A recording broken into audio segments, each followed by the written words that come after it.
Selamat bertemu kembali dalam kasih Tuhan Yesus Kristus. Mari pada pagi hari ini kita siapkan hati kita datang kepada Tuhan dengan penuh sukacita dan pujian. Amin. Haleluya.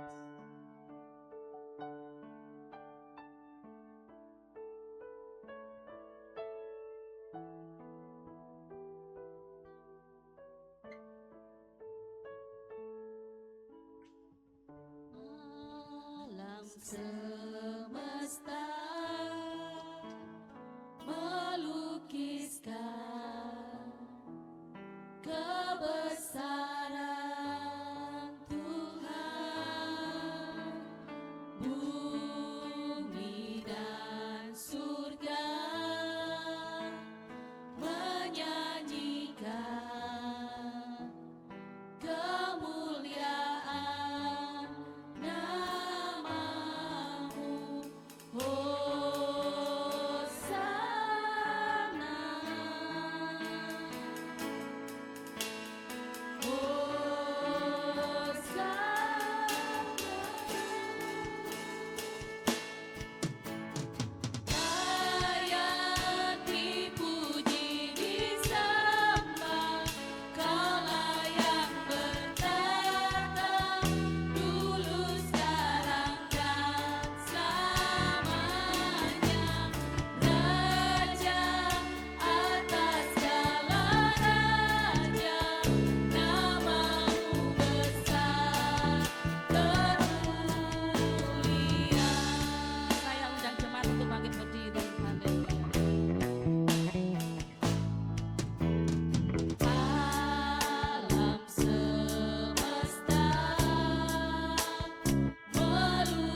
Terima kasih Tuhan, terima kasih Tuhan Yesus atas segala penyertaan-Mu dari malam hingga pagi hari ini.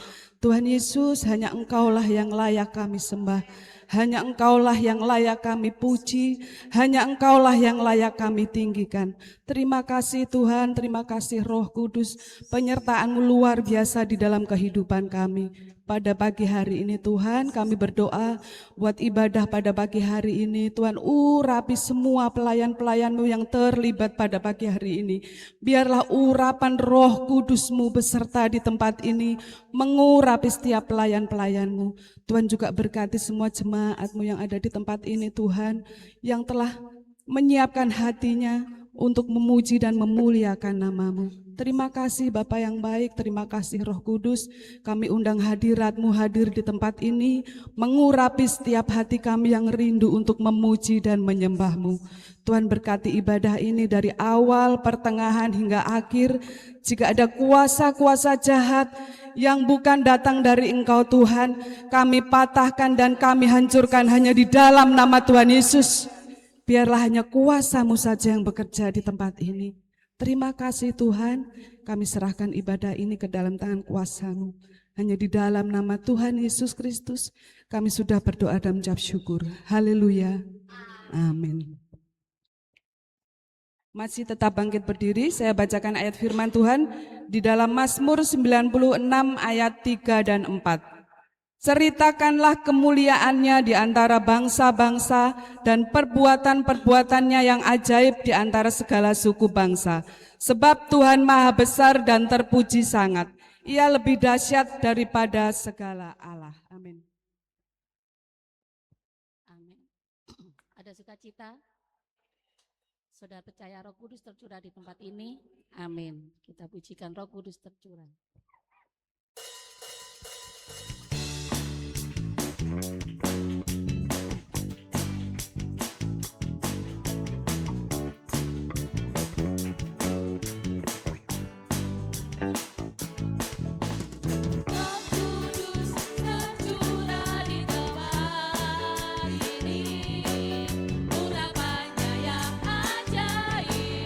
Memulihkan umatnya.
sukacita.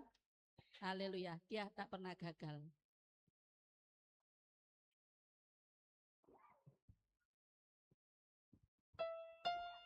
Silakan duduk jemaat.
Puji nama Tuhan, kita akan mendengarkan kesaksian dari Kak Meli.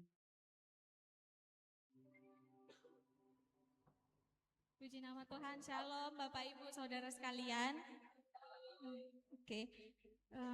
Saya bersyukur karena kebaikan Tuhan sehingga saya boleh berdiri kembali di tempat ini seperti saya baru datang kemarin dengan menggunakan pakaian merah dan rok hitam dan sekarang dengan pakaian putih dengan celana hitam. Ya, Bapak Ibu, mohon maaf. Saya bersyukur, saya sangat terharu dengan kebaikan Tuhan ya. Karena kasih dan kebenaran Tuhan yang menuntun langkah saya sejauh ini sehingga saya bisa ada sebagaimana saya ada pada saat ini. Saya sangat bersyukur Tuhan itu benar-benar menempatkan saya di tempat orang-orang yang mengasihi Tuhan gitu.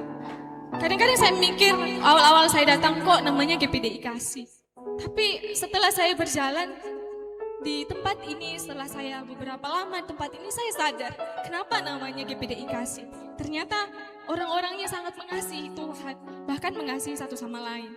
Nah, karena itu Bapak Ibu, saya sangat bersyukur karena Tuhan benar-benar tidak membiarkan saya di tempat yang benar-benar mungkin membuat saya jauh daripada Tuhan, atau mungkin membuat hidup saya itu penuh dengan keluh kesah. Tapi Tuhan membuat saya, Tuhan menempatkan saya di mana saya bisa senantiasa bersyukur kepada Tuhan. Bapak Ibu, saya sangat berterima kasih kepada Bapak Ibu sekalian karena sudah dengan tangan terbuka, hati yang lapang, bahkan tempat yang hangat buat saya untuk bisa bertumbuh di tempat ini. Bapak Ibu, banyak sekali pelajaran yang saya dapat di tempat ini. Saya benar-benar merasa bahwa ini rumah saya gitu.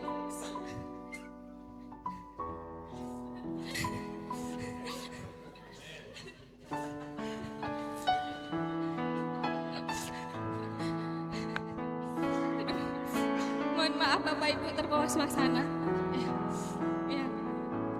Oleh karena itu Bapak Ibu, saya dalam perjalanan saya pun di tempat ini saya tidak lepas dari kurang, bahkan dalam hal-hal mungkin kecil yang saya lakukan mungkin salah, bahkan banyak hal yang mungkin ya tidak sesuai dengan apa yang seharusnya gitu. Oleh karena itu Bapak Ibu, saya dengan segala kerendahan hati saya, dengan meminta dalam kasih supaya Bapak Ibu tidak menjadikan itu sebagai akar kepahitan. Jikalau mungkin ada tingkah laku saya, bahkan mungkin perkataan saya yang tidak baik, saya dengan segala kerendahan hati saya minta maaf yang sedalam-dalamnya kepada Bapak Ibu, ya, kepada Bapak Ibu Gembala, kepada seluruh jemaat GPDI Kasih, kepada adik-adik youth, kepada adik-adik sekolah minggu.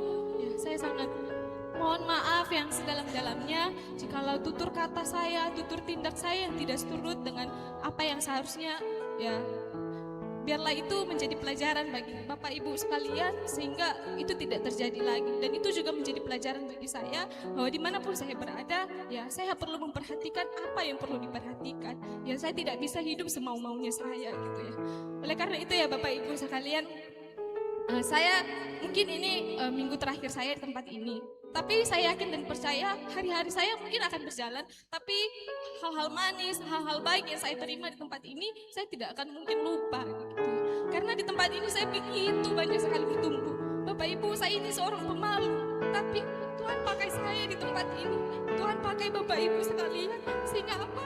Sehingga menuntun saya, mengarahkan saya, sehingga saya menjadi pribadi yang ya sedikit berani begitu. Ya, oleh karena itu hal yang sangat berkesan bagi saya gitu, hal yang benar-benar saya syukuri di sepanjang tahun 2026 Tuhan membawa perjalanan saya sampai sejauh ini, bahkan bisa bertemu kepada seluruh jemaat GPDI Kasih. Oleh karena itu Bapak Ibu, saya menutup pamitan saya di tempat ini ya dengan sebuah ayat yang terus mengingatkan saya bahwa sekalipun saya lemah, tapi justru Tuhan bekerja di atas kelemahan saya itu. Ya, di dalam 2 Korintus pasal 12 ayat 9 di situ Rasul Paulus diingatkan oleh Allah. Ya, karena kita tahu waktu itu Rasul Paulus itu sedang mengalami ada kelemahan di dalam diri, bahkan Tuhan taruh duri di dalam dagingnya katanya ya. Jadi Tuhan bilang kepada Rasul Paulus bahwa cukuplah kasih karunia aku bagimu. Sebab justru di dalam kelemahan lah kuasaku nyata sempurna. Oleh karena itu Bapak Ibu, saya yakin dan percaya saya tidak sempurna. Bahkan saya mengalami banyak hal-hal yang saya nggak bisa, bahkan banyak kelemahan yang saya miliki. Tapi justru di dalam kelemahan itu Tuhan benar-benar memakai hidup saya begitu. Ya, jadi Bapak Ibu, ya sekali lagi saya mohon maaf jikalau mungkin banyak hal yang saya lakukan tidak seturut dengan apa yang sewajarnya. Sekali lagi saya mohon maaf, dan biarlah senantiasa Tuhan memberkati Bapak Ibu sekalian dimanapun, dan biarlah terus mengasihi Tuhan. Saya sangat yakin dan percaya bahwa jemaat di tempat ini boleh semakin bertumbuh di dalam Tuhan. Oleh karena itu juga Bapak Ibu, saya akan tutup dengan sebuah lagu. Di situ dikatakan, di dalam lirik lagu itu di situ dikatakan, di dalam kelemahanku, ya di situ nyata kuasa Tuhan. Ya Bapak Ibu, saya tidak terlalu bisa menyanyi, tapi jikalau Bapak Ibu berkenan dalam kasih, boleh membantu saya. Oke.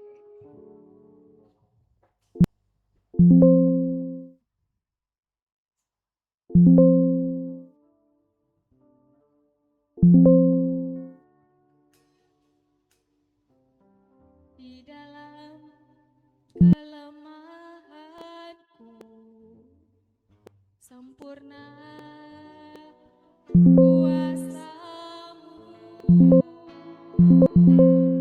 hebatnya tantanganku, lebih hebat Tuhanku, ku berserah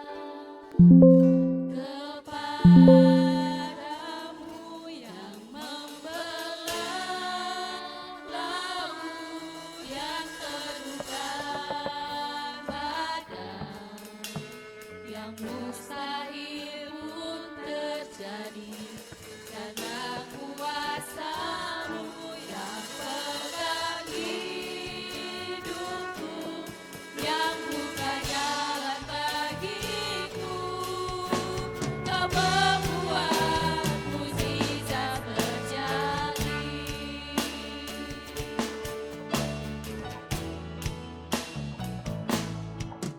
Di dalam kelemahanku sempurna kuasa-Mu, hebatnya tantanganku, lebih hebat Tuhanku, ku berserah kepadamu yang membelah laut yang terukan badan, yang mustahil pun terjadi karena kuasa-Mu yang pegang hidupku, yang buka jalan bagiku. Kau membuat mukjizat terjadi,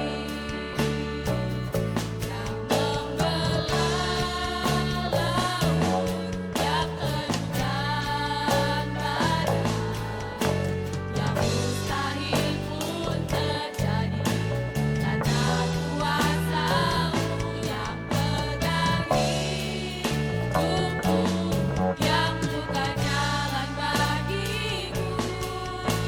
Kau membuat mukjizat terjadi.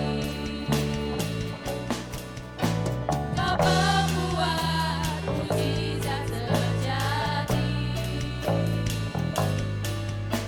Kau membuat mukjizat terjadi. Terima kasih.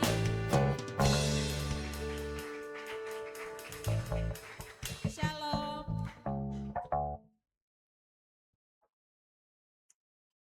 Selamat ya Kak Meli, terima kasih atas selama pelayanannya di sini. Biarlah menjadi berkat bagi kita semua dan juga untuk Kak Meli dimanapun pelayanannya berada. Puji nama Tuhan. Kita siapkan hati kita. Kita undang jemaat untuk bangkit berdiri. Kita mendengar sebagian dari firman Tuhan. Haleluya Yesus.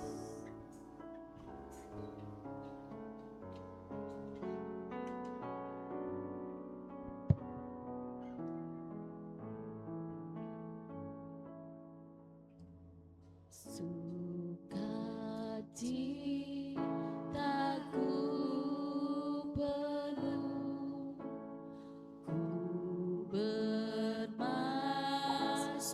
bagi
Hallelujah, yes.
anugerah-Mu yang besar melimpah dalam kehidupan kami.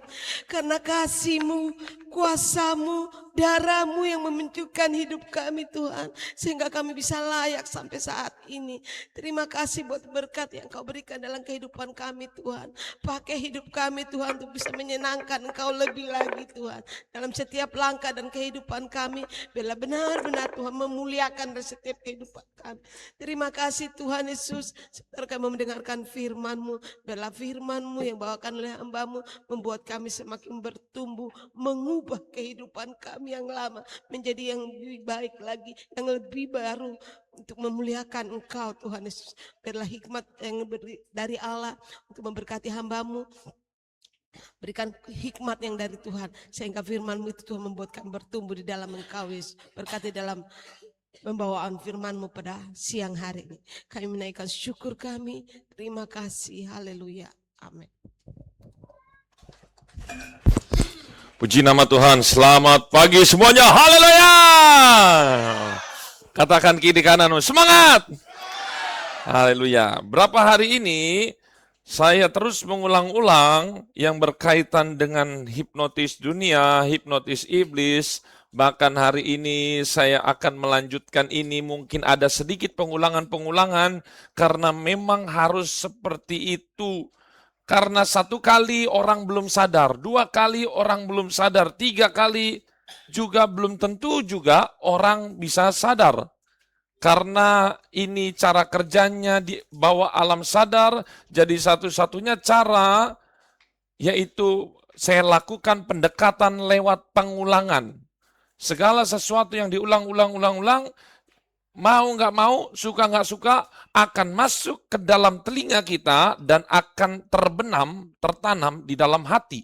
Ketika sudah tertanam dalam hati, suka nggak suka, maka itu akan menjadi alarm pengingat. Sama aja kayak lagu MBG apa segala macam. Jujur saya nggak suka lagu itu, tetapi itu terus mengiang meskipun saya tidak suka. Karena apa? Saya mau nggak mau, orang kan nggak bisa nutup telinga, betul kan?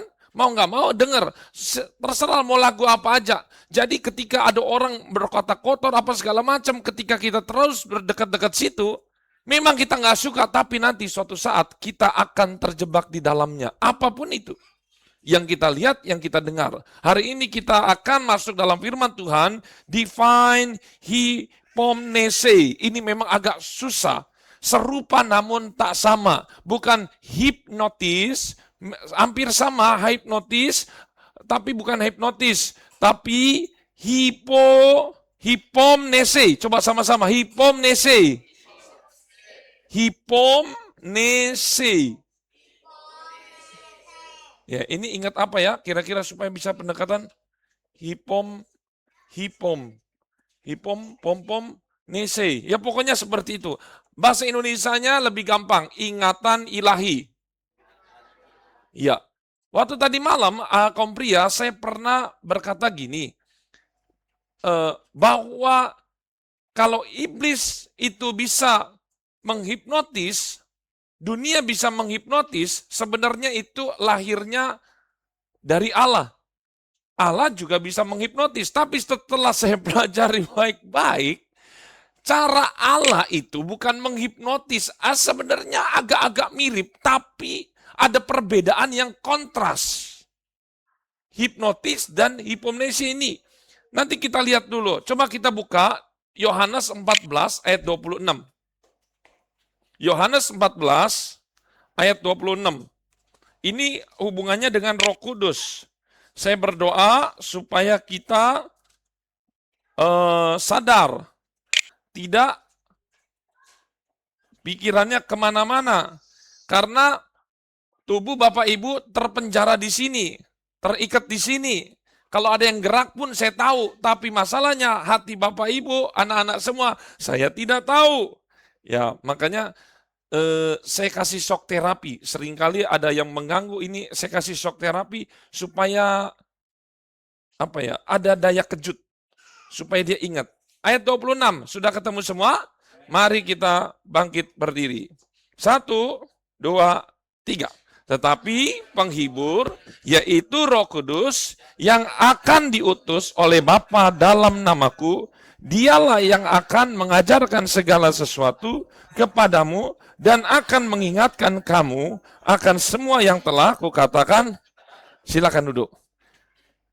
Nah ini dia, perbedaan cara kerjanya dengan Roh Kudus adalah hipomnese. Jadi kata mengingatkan itu hipomnese, yaitu artinya mengingatkan kembali apa yang sudah kita lihat, apa yang sudah kita dengar, itu diingatkan kembali. Jadi begini, saya mau nanya, ada di sini dari gereja ke sini, betul? Saya mau nanya, ada berapa motor hitam yang sudah kita lihat selama dari rumah ke sini? Ada berapa motor hitam? Banyak, kan nggak bisa dihitung. Tapi ada nggak? Ada. Mata kita lihat, tapi kita tidak merekam, menanggapi. Tapi masalahnya kita sudah melihat. Nah, ketika kita sudah melihat, jadi gini, pikiran alam bawah sadar kita ternyata bisa merekam itu, tapi dalam sadar itu kita nggak bisa tahu pastinya berapa. Begitu dia. Karena apa? Ketika apapun yang ingat, langsung kerekam.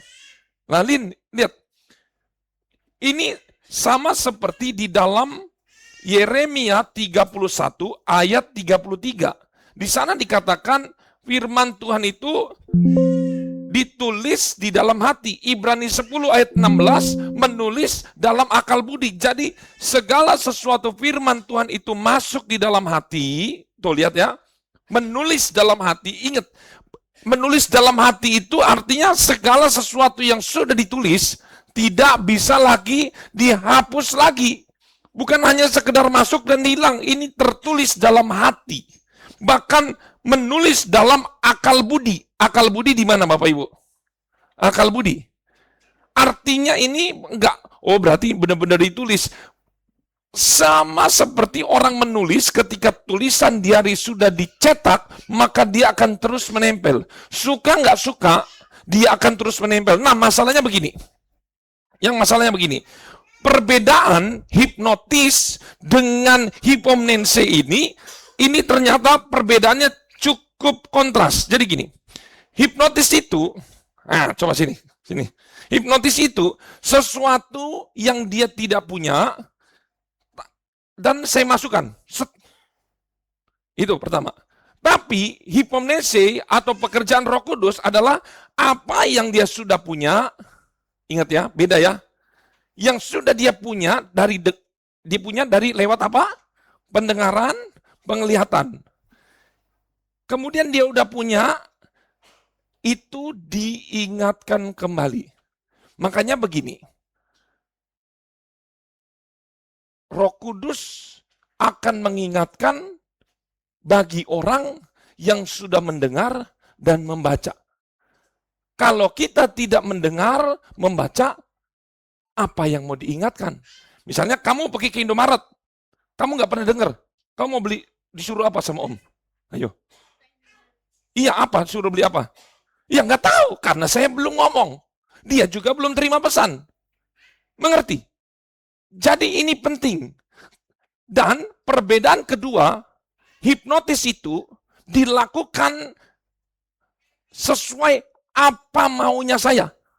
Saya sugesti, saya pengaruhi kamu untuk memilih sesuatu. Tetapi hipomnese itu cara kerjanya tidak memaksa. Contoh paling gampang. Pelet, tahu pelet? Bukan pelet ikan, bukan. Guna-guna, tahu? Dia nggak cinta sama saya, tapi karena saya punya ilmu, saya buat dia nggak cinta, jadi cinta. Ini namanya sesuatu yang dipaksakan. Ini dipaksa. Tapi hipomnese itu adalah dia cinta karena kesadaran. Ya, silakan duduk. Cinta karena kesadaran. Jadi gini, kalau zaman sekarang, kalau ada uang, cinta. Nah, ada uang, dia cinta uangnya daripada orangnya. Itu berarti kita udah kehipnotis. Karena sesuatunya bukan pribadinya. Sampai sini kita harus paham. Nah, itulah yang seringkali Salomo mengatakan, kecantikan itu sia-sia. Kegantengan itu sia-sia sebentar aja, nanti sebentar lagi udah keriput. Kalau udah keriput berarti nggak ganteng. Nah, nggak cantik. Nah, segala sesuatu, kemolekan, apa semua, segala macam, itu semuanya sifatnya sementara. Karena apa? Kita seperti kayak dihipnotis. Nanti begitu jelek kita sadar, kok jelek? Ingat, cara kerja Roh Kudus itu tidak memaksa, katakan tidak memaksa. Tapi hipnotis ini yang paling beda kontras. Suka nggak suka, terpaksa, dipaksa. Oke, yang kapan hari nggak pernah lihat, contohnya saya ulangi lagi. Sebenarnya ini udah pernah sekali, tetapi karena ini waktunya agak banyak, agak panjang, saya ulangi sekali. Saya minta coba Pak Amin, kemarin kan Pak Amin. Pak Amin saya pernah ini nggak, janjian nggak? Mau adain ini? Nggak, coba sini dulu Pak Amin, saya pinjam ya. Kemarin yang sudah pinjemi saya sesuatu 5 barang itu, tolong ke depan pinjemi saya lagi. Saya ulangi lagi. Saya mau tahu Pak Amin ini terhipnotis oleh saya atau sudah terlepas. Saya uji. Apa aja kemarin itu ya? Oh ini apa Pak kemarin? Sedot-sedot ya, betul. Nah ini Pak Amin kemarin pilih kunci motor. Terus apa lagi? Bolpen. Oh ya 100.000, bolpen udah ada. 100.000, terus apa lagi? Apa lagi? Boneka, ada yang mau boneka? Ayo keluarin boneka atau apa? Jangan kursi. Ada bawa boneka? Langsung Ibu Tri. Ya, Pak tunggu sebentar Pak. Jadi saya mau ngetes Pak Amin itu sudah terbebas. Jadi gini, cara hipnotis adalah memaksakan sesuai kehendak saya. Betul ya? Tapi hipomnese adalah sepenuhnya kesadaran Pak Amin memilih. Oh yang mana? Saya mau ini. Benar Pak, sama seperti janji pernikahan. Dalam suka, dalam duka, begitu. Tadi bolpennya mana? Saya minta kertas kosong ada? Nah itu tuh kertas tamborin. Gede banget ini. Saya ada bolpen tadi sama kertas kosong, coba. Nah ini, sama kertasnya sayang. Tenang, kamu nggak dikerjain kok. Sini. Nah, oke. Saya tulis ya di belakang sini ya.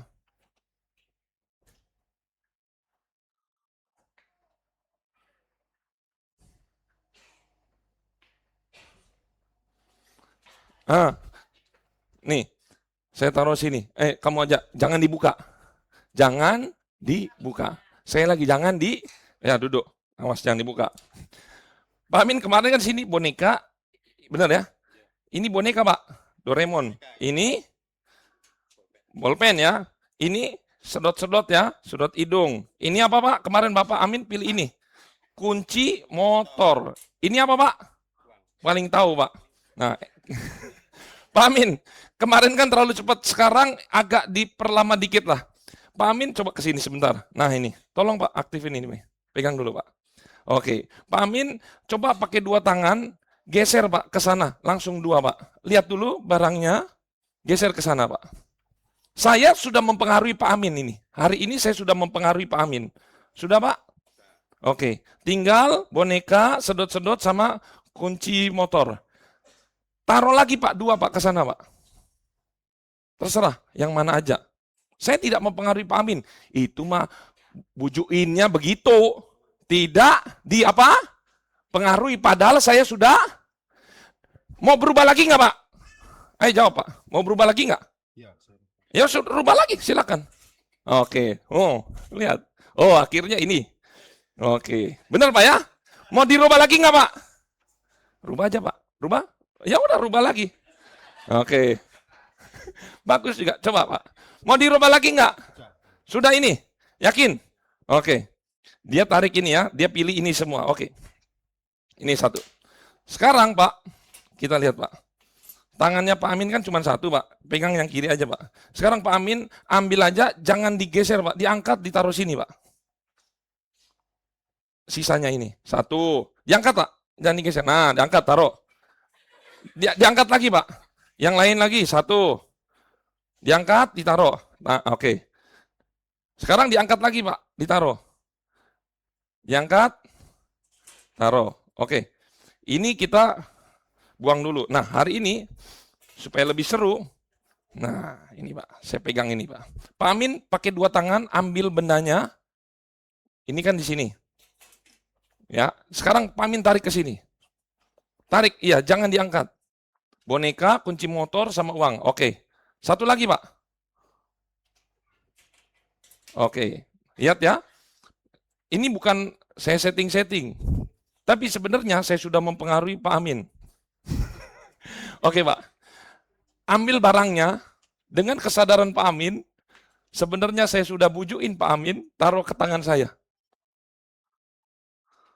Ini Pak. Benar? Tetap ditinggalin ini Pak. Ya terserah. Tetap Pak ini Pak. Yakin? Yakin? Nggak berubah? Coba, gimana? Nah, ganti ini. Ini. Berarti tetap disisain yang itu, Pak. Jawab, iya apa enggak? Iya. Iya. Iya? Enggak. Ganti, oke. Benar ya? Disisain uangnya ini. Oke? Iya. Deal dulu. Kalau udah salaman nggak bisa berubah. Oke. Silakan Pak. Coba sini. Pak Amin pilih sini. Coba kamu baca. Kamu bisa baca? Oke. Bacain. Yang kuat. Lihat sana. Kunci motor, uang. Uang mana ada uang? Lagi itu.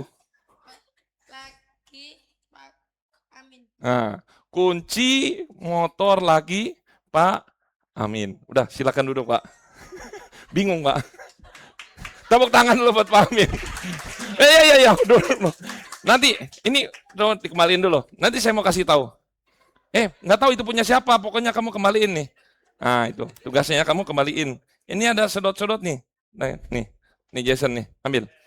Oke. Jadi gini. Saya gini Pak, jelasin.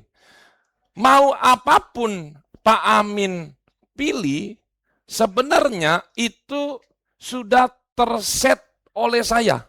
Pak Amin sebenarnya memang dia tidak mau pilih kunci. Tapi saya selalu dalam alam bawah sadar dia, selalu saya arahkan ke kunci meskipun, jadi gini, kadang orang kalau mau sesuatu langsung dibilang, pasti dia nggak akan pilih itu lagi. Ngerti nggak maksudnya? Tapi seringkali kita harus kemana dulu, nanti menjauh, kena. Itu namanya perangkap. Nah ini cara kerja hipnotis mirip-mirip seperti ini. Dia akan memilih sesuai dengan dalangnya siapa. Suka nggak suka? Contoh simpel. Kalau kita misalnya pergi kemana aja itu yang ada paket-paketan. Itu termasuk salah satu hipnotis paling ringan. Atau Bapak Ibu ditawari, Pak mau paket A, mau paket B, atau mau paket C. Kan harusnya pilihan ada dua, mau beli paket atau enggak, betul kan? Misalnya paket ayam A, ada minum, ada ini, dan segala macam. Tapi, perhatikan baik-baik. Ketika dipilih A, B, C, berarti pilihan untuk tidak membeli paket, dia tidak tawarkan. Jadi dia menggiring untuk memilih ketiga paket. Wah ini ngeri. Nah, satu-satunya caranya Pak Amin, supaya Pak Amin lolos dari ini, adalah tidak maju ke depan. Gitu.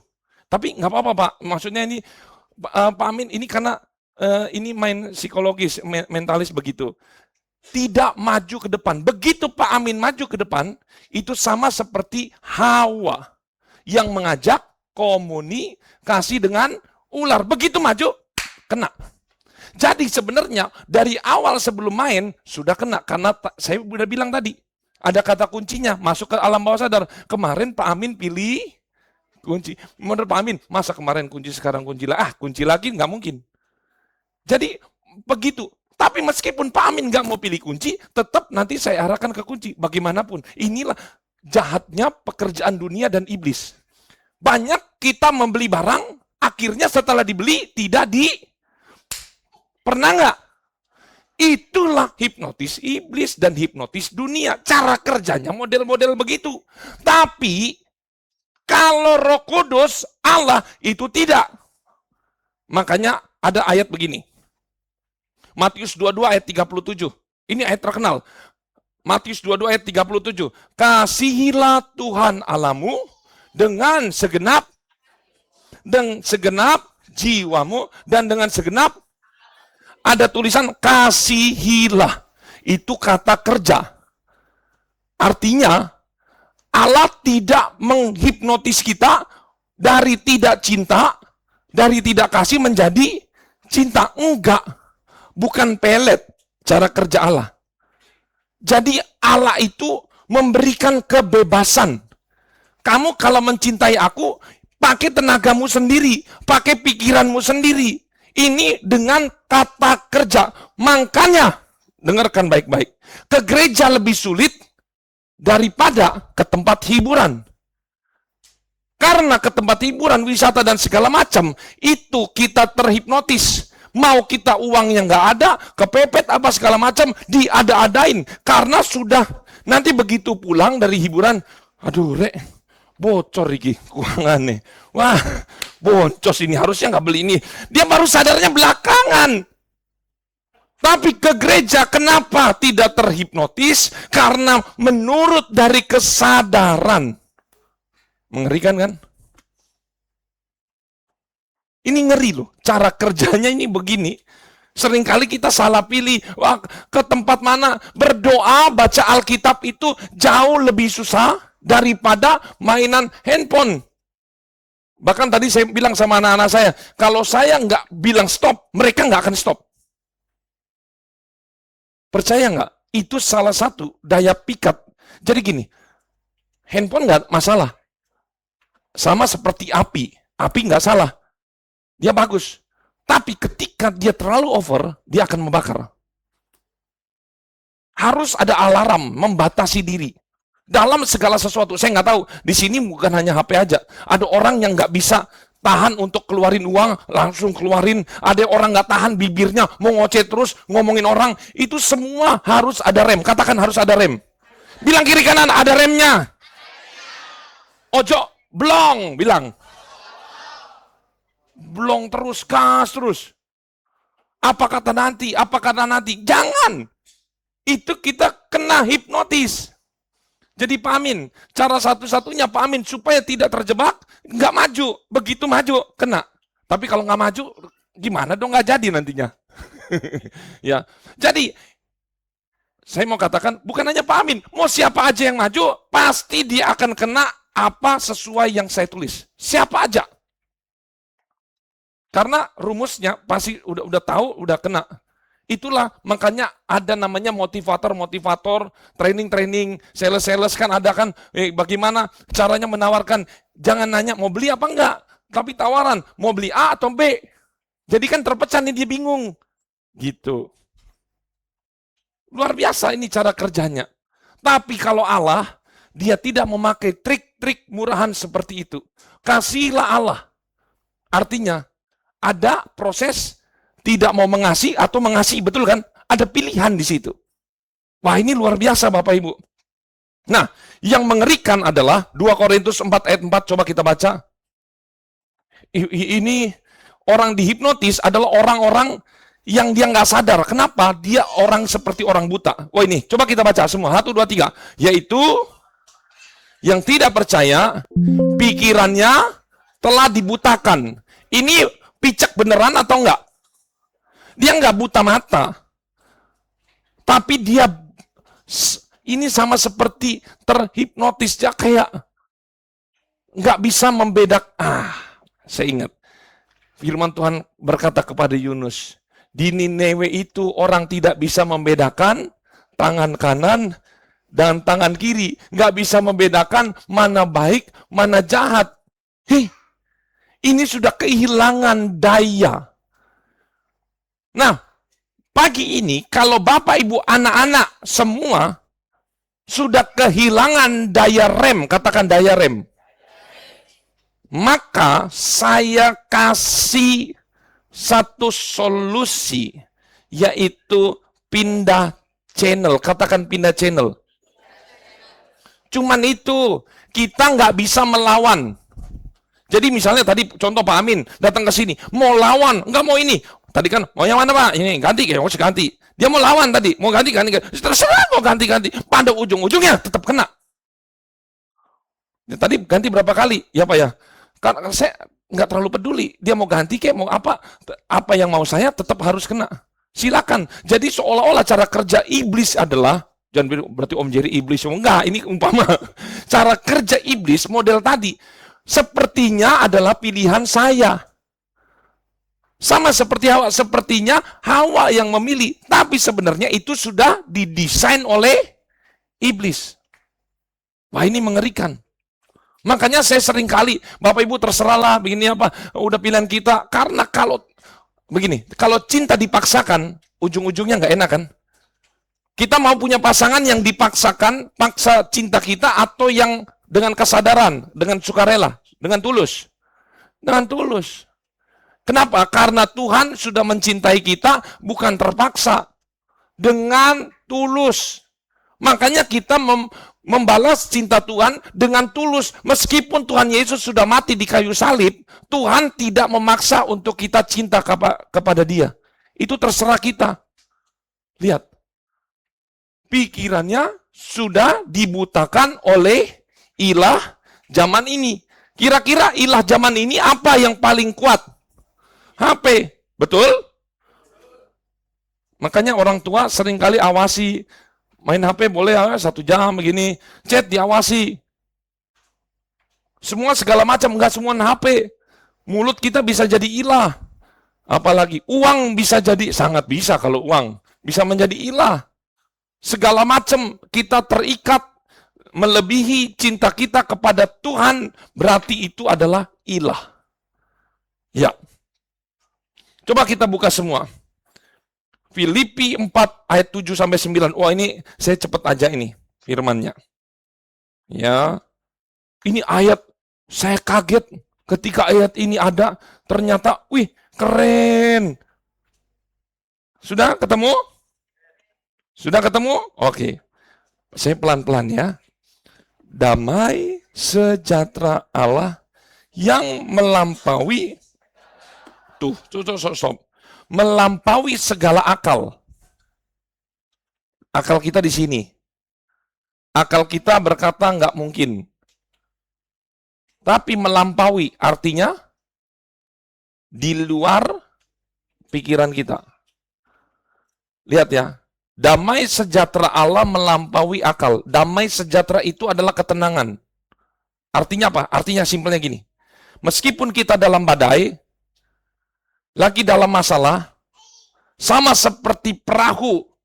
Wah, digoncang-gancing, tapi dia tetap tenang. Harusnya takut, tapi ini tenang. Dan ini nggak masuk akal. Meskipun Daniel dimasukin gua singa, dia tidak lari-lari muter-muter. Dia diam, dia tenang. Meskipun Daud melawan Goliat, harusnya secara akal, Goliat besar, dia kecil, dia pakai pedang, pakai perisai, pakai ketopong. Daud memakai batu, logika manapun, itu nggak masuk akal.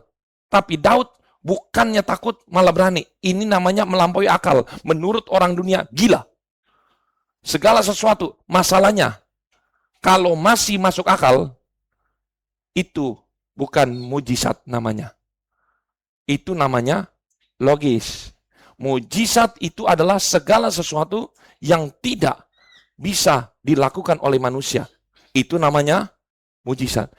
Kita berkata, Tuhan, mujizat terjadi yang membelah laut. Tapi hidup kita hanya terjebak oleh logika. Maka engkau tidak akan mendapatkan mujizat kalau masih dipenjara oleh logika kita. Hati-hati, logika bagus. Tetapi yang menjadi masalah, kita tidak memiliki satu pikiran.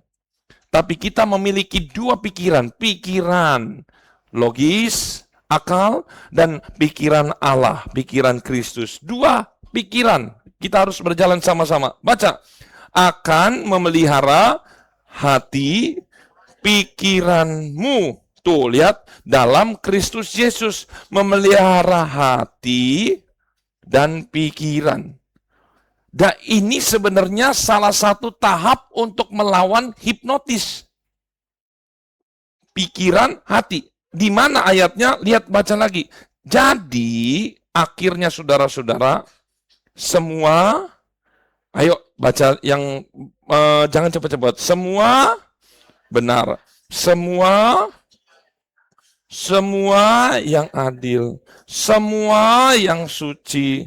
Semua yang manis, semua yang sedap didengar, semua yang disebut kebajikan dan patut dipuji, pikirkanlah semuanya itu.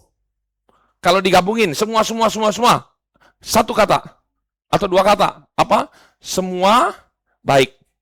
Jadi, atau tiga kata, semua yang baik, segala sesuatu yang baik, pikirkanlah itu. Saya mau nanya, pikirkanlah itu,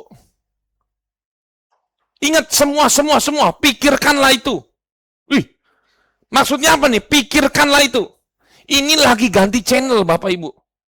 Yang tadi channel lihat masalah besar, keluar channel. Ganti channelnya, pikirannya Tuhan. Pikirkanlah itu. Mikirin itu maksudnya apa? 1 menit? 2 menit? Enggak.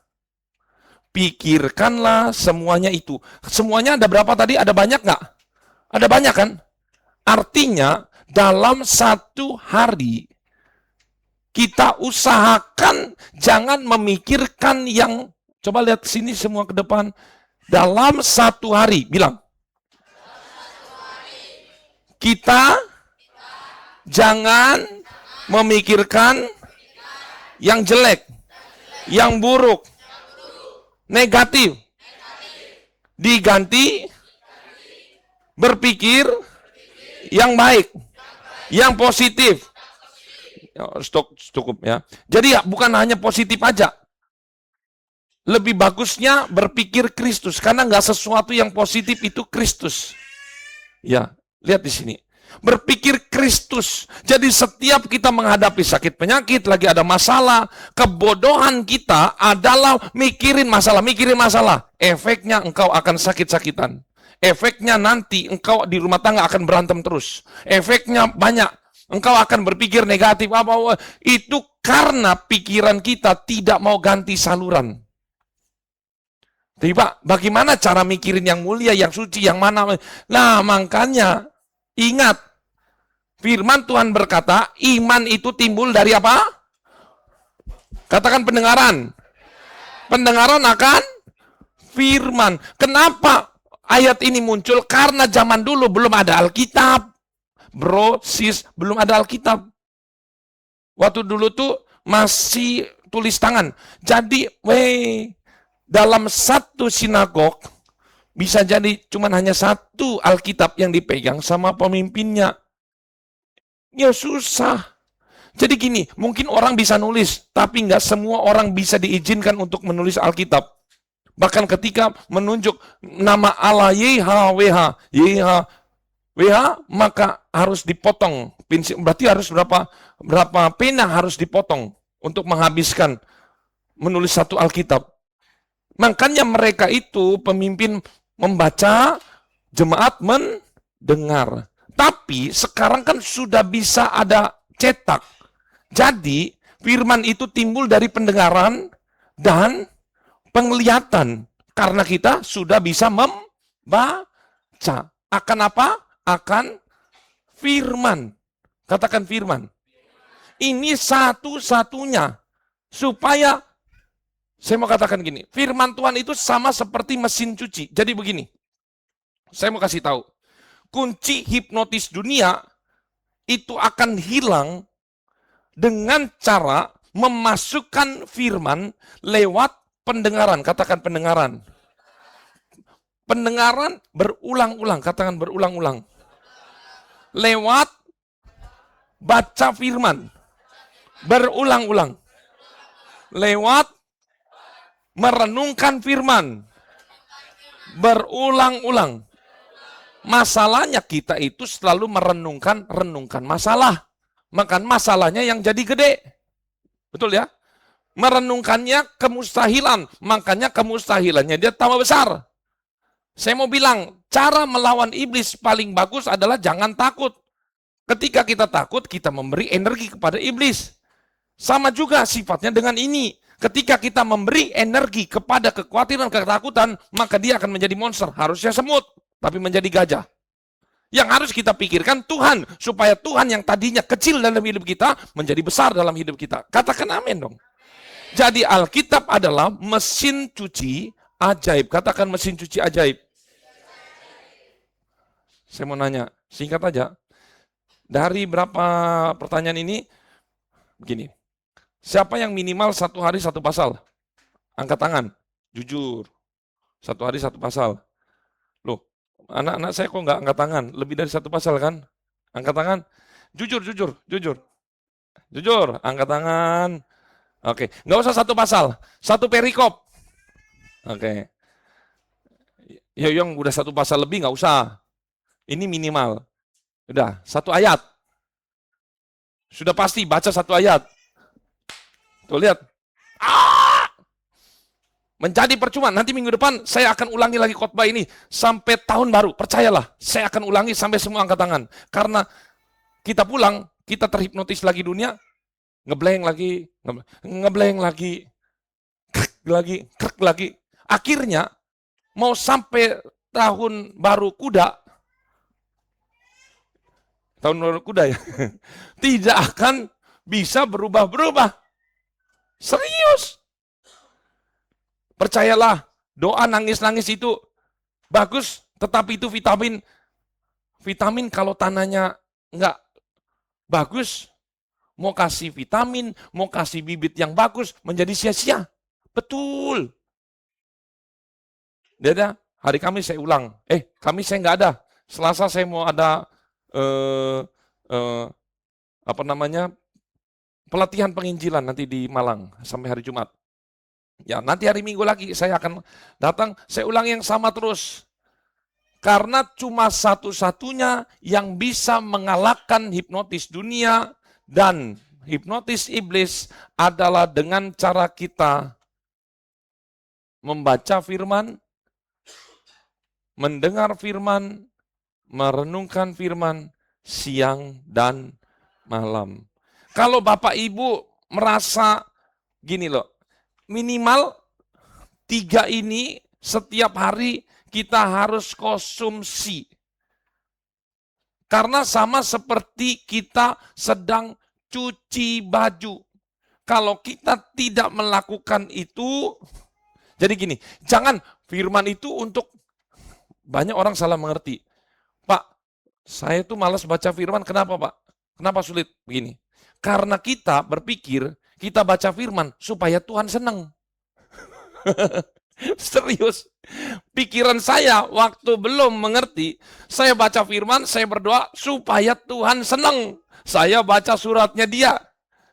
Tapi setelah saya ngerti, apa urusannya?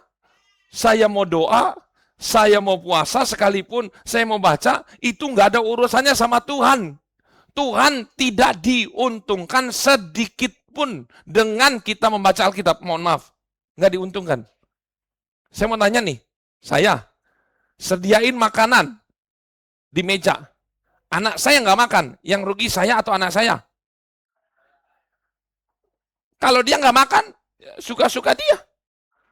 Saya bilang, main HP begini, nanti rusak mata. Mata kamu nanti bisa jadi buta ke depan. Kalau saya dia udah besar-besar kan sudah urusan masing-masing. Siapa yang rugi, saya atau dia? Dia yang rugi. Firman Tuhan itu adalah makanan. Mohon maaf, doa, bahkan puasa, jangan pernah berpikir untuk Tuhan. Ingat, Tuhan nggak butuh kita. Ngapain? Tuhan punya segalanya. Tuhan punya semuanya. Kita itu, saya mau nanya, di sini hari ini ada yang belum makan? Dalam satu hari? Ada yang belum minum? Saya mau nanya, kenapa kita minum, kenapa kita makan? Karena butuh, bukan? Kalau nggak makan, maka lapar. Satu-satunya orang yang tidak makan dan tidak minum adalah orang mati.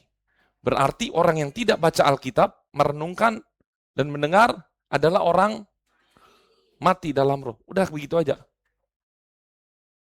Dan ini sangat menempeleng.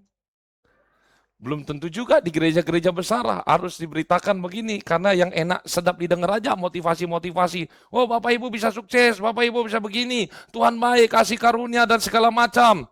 Tapi masalahnya, kalau nggak makan, orang mati. Benar ini Bapak Ibu. Kenapa kita merasa terbiasa, tapi Pak, saya hidup-hidup aja. Masalahnya orang mati nggak bisa berpikir bahwa dia sudah mati. Itu aja. Tandanya orang sudah mati, dia ke gereja, nggak ke gereja, baca Alkitab, nggak berdoa, dia biasa aja. Maka dia sudah mati. Saya mau katakan, sebentar kita perjamuan kudus, pemberesan hati kita dengan Tuhan. Tuhan, saya mulai hari ini, saya mau dihidupkan lagi dengan perjamuan Tuhan, dengan tubuh dan darah Kristus. Masa 24 jam ini satu ayat aja enggak?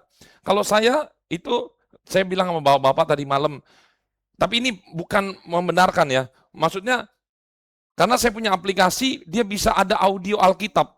Kita punya Android, angkat tangan yang punya Android. Itu ada, terus saja Alkitab audio, itu ada. Karena begini, dia berbicara, dia ngomong nih, misalnya Amsal 1. Memang saya lagi mau kita begini, lagi nulis, lagi ngetik, lagi nyetir, ketika itu dibicarakan, ini dahsyatnya firman Tuhan. Kita memang nggak sadar, sama seperti motor hitam yang lewat, kita nggak tahu. Tapi ketika itu terus disuarakan, itu akan menguasai alam bawah sadar kita. Yang nanti pasti secara ajaib ketika itu dibutuhkan, Roh Kudus akan menginsapkan dan mengingatkan. Ingat tadi, arti dari bedanya hipnotis dan hiponese adalah mengingatkan. Kalau kita tidak baca Alkitab, apa yang mau diingetin? Ayo. Tadi, kamu suruh pergi ke Indomaret. Bro, Kamu suruh pergi ke Indomaret, halo? Nah, kamu kamu suruh pergi ke Indomaret, beli apa? Lah nggak tahu. Karena dia nggak pernah dikasih tahu. Dia nggak pernah baca. Percayalah, membaca Alkitab itu bukan keuntungan gembala, bukan keuntungan Tuhan. Tapi engkau kalau nggak baca, engkau mati. Makanya sedikit-sedikit engkau baper, sedikit-sedikit kejebak masalah, semaput. Makanya ketika engkau mau berdoa, harus disuruh-suruh. Baca Alkitab, harus disuruh-suruh. Kalau baca Alkitab, ayo ngaku. Begitu buka Alkitab, wah, ayo. Saya nggak mau katakan bertobat, tetapi kita gini, ketika segala sesuatu sudah menguasai alam bawah sadar kita, percaya dah. Jadi kita akan mencintai Tuhan dengan kesadaran, tadinya kita pemarah, menjadi penuh kasih. Kadang orang penuh kasih, mulutnya shalom, tapi hatinya busuk, meso-meso nih hatinya. Banyak yang begitu. Itu namanya masuk jenis kemunafikan. Tetapi ketika kita firman, yang diisi terus, nanti ini kita akan membentuk satu pola pikir. Bahkan ketika dihina, senyum aja. Hatinya pun tetap senyum. Enggak meso balik. Itu dia.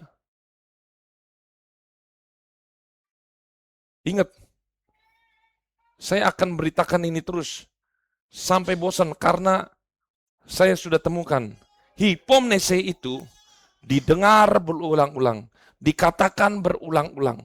Bahkan nanti akan saya muter lagi. Sampai kita benar-benar satu hari minimal satu ayat. Minimal satu perikop, minimal satu pasal. Ini tanggal berapa Bapak Ibu, anak-anak? 7. Minimal kita baca Amsal setiap hari sama Mazmur. Itu aja terus dulu. Terus. Itu adalah, ketika kita bisa masukkan. Kalau kita nggak sempat pun, kita punya handphone, masa game bisa di-download, aplikasi Alkitab nggak bisa di-download? Masa semua TikTok, Facebook, Instagram, Thread, semua bisa di-download. Masa Alkitab yang rendah ini nggak bisa di-download? Mohon maaf, hari ini saya tidak mau menyukakan hati Bapak Ibu, mau menyukakan daging, tetapi hari ini saya mau menghidupkan roh dalam kita. Ketika kita berkata, nggak apa-apa, saya mau katakan, kabar buruknya, engkau mati secara roh. Makanya, ketika mati secara roh, engkau akan merasa biasa-biasa aja. Tapi ketika ada badai datang, engkau, firman Tuhan berkata, seperti yang di bangunan di pondasinya adalah pasir. Awas, hati-hati. Pak, tapi saya sudah khatam. Sudah 2 kali, buat 3 kali. Jadi gini, firman Tuhan itu bukan untuk cepet-cepetan baca. Firman itu harus berkualitas, katakan berkualitas. Jadi meskipun sedikit, tapi kita itu ada sesuatu yang masuk. Makanya kalau kita habis baca, tanyakan sama diri sendiri. Kita habis baca ini cerita apa ya? Kok nggak ngerti ya? Berarti kita itu lagi dihipnotis. Ayo, saya mau nanya, ketika Bapak Ibu lihat saya begini, saya ngomong kan? Ayo jujur, waktu saya ngomong, pikiran Anda di mana? Lah, melayang. Coba diulang lagi. Ayat pertamanya berapa? Mu. Ayo, nanti saya uji satu-satu di sini. Selain Pak Amin udah maju. Pasti kena kejebakan lagi, karena gini loh. Tubuh bisa dipenjara, tapi pikiran nggak bisa.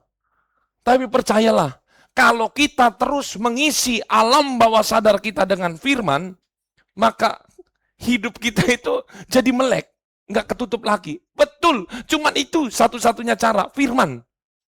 Firman itu adalah senjata yang paling bagus.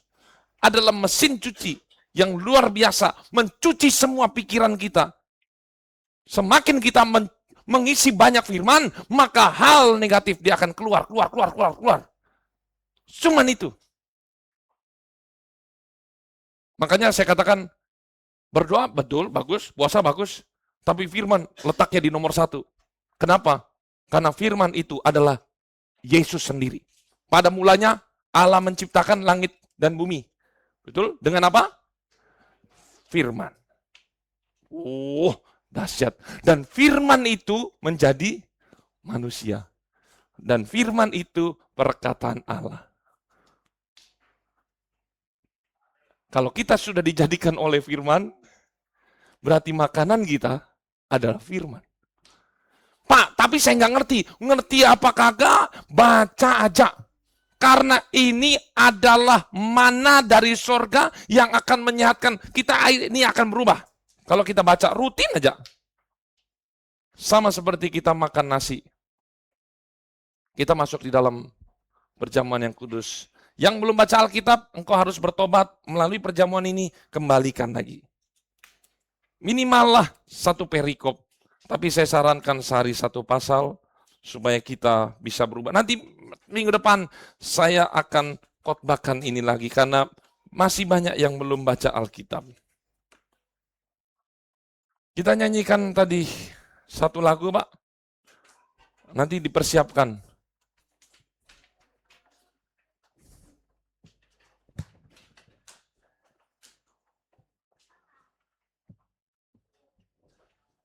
Lagu apa tadi ya? Aku mengasihi Engkau Yesus. Kita nyanyi lagu ini sebagai komitmen. Kalau kita katakan mengasihi Tuhan Yesus, tetapi kita tidak membaca surat cintanya, itu akan merugikan diri sendiri. Di F ya kayaknya. Oke. Aku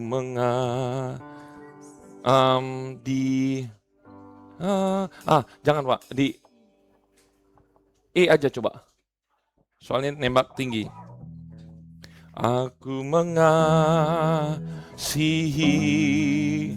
Engkau Yesus dengan rekamannya di off-kan aja.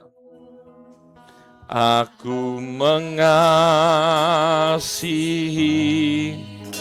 Engkau Yesus